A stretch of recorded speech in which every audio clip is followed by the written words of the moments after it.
Rose water for face and hair. మీలో చాలామందికి rose water uses తెలుసు. తెలియని వాళ్ళ కోసం ఈ వీడియో. ఫస్ట్ ఫేస్కి చూద్దాం. రెగ్యులర్గా యూజ్ చేస్తే ఫేస్ గ్లో అండ్ ఫ్రెష్గా ఉంటుంది. ఇది నేచురల్ టోనర్గా మన ఫేస్కి బాగా యూజ్ అవుతుంది. డార్క్ సర్కిల్స్ ఉన్న వాళ్ళు ఒక కాటన్ని తీసుకుని రోజ్ వాటర్లో సోక్ చేసి ఐస్ మీద పెట్టుకుంటే కొంచెం రిలీఫ్ వస్తుంది. ఆయిల్ స్కిన్ వాళ్ళకి ఎక్స్ట్రా ఆయిల్ని కంట్రోల్ చేస్తుంది. అండ్ ఇప్పుడు హెయిర్కి చూద్దాం. హెయిర్ స్మూత్ అండ్ షైనీగా కనిపిస్తుంది. ఇచ్చింగ్ డ్రైనెస్ని తగ్గించి స్కాల్ప్ స్మూత్గా ఉంటుంది. డాండ్రఫ్ని కంట్రోల్ చేసి స్కాల్ప్ క్లీన్ అండ్ ఫ్రెష్గా ఉంటుంది. స్కాల్ప్ హెల్తీగా ఉండడం వల్ల హెయిర్ గ్రోత్కి బాగా యూజ్ అవుతుంది. నేను రోజ్ వాటర్ని ఇంట్లోనే ప్రిపేర్ చేసుకుంటాను.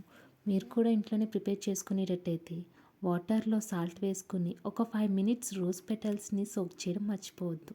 దాని మీద ఉన్న కెమికల్స్ అండ్ డస్ట్ కంప్లీట్గా పోతాయి. అన్న ఛానల్ని సబ్స్క్రైబ్ చేసుకోవడం మర్చిపోవద్దు.